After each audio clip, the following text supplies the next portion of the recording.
Good evening. My name is Jessica Butler, and I'm a licensed professional counselor. And in my work, I get the opportunity to work with both families and couples within practice. And one concern that I notice and something that frequently comes up within therapy is addressing how families and couples communicate with one another. And so today I'd like to shed some light on common and frequent negative interactions that take place in couple relationships.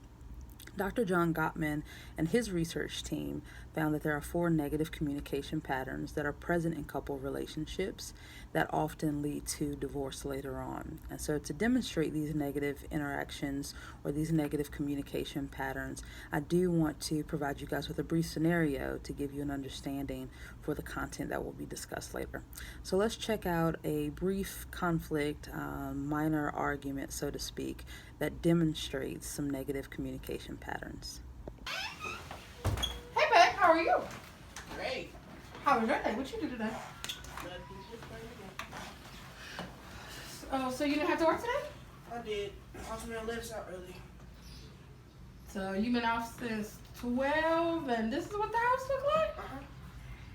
So you didn't clean it up, you didn't pick up the toys, you didn't even make the kids clean up their mess. You just being lazy. Nope. I mean, I did beat that level at that new video game I bought. Who cares about a video game? What does it have to do? That's not bringing any value to the house. That is not helping starting dinner. That's not getting the kids clothes.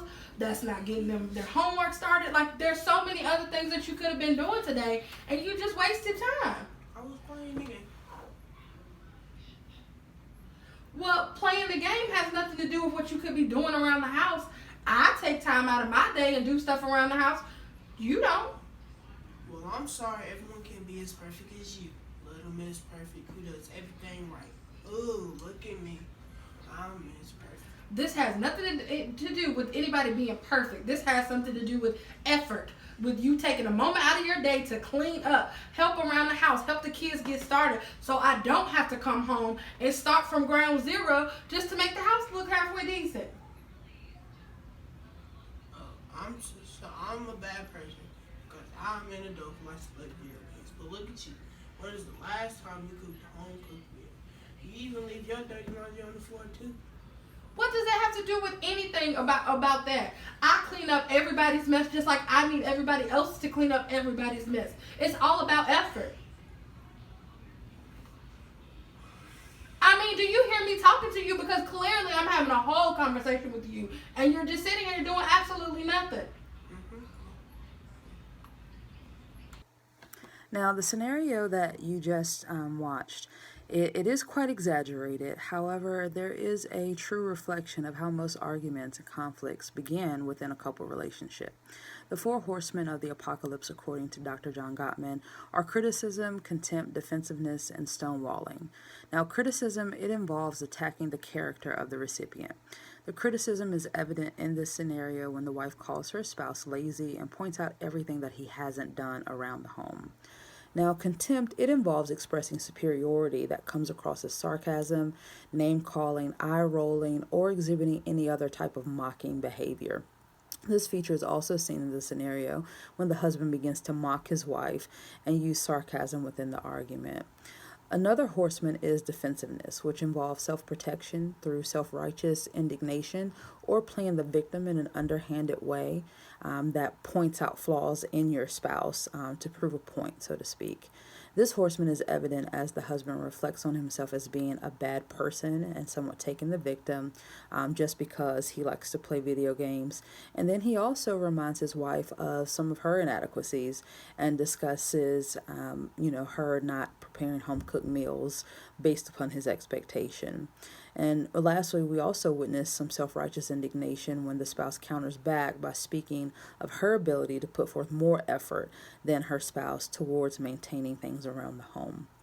Lastly, we witness the last horseman, which is stonewalling. And stonewalling takes place when the listener actively withdraws from the conversation without resolving anything within the conflict.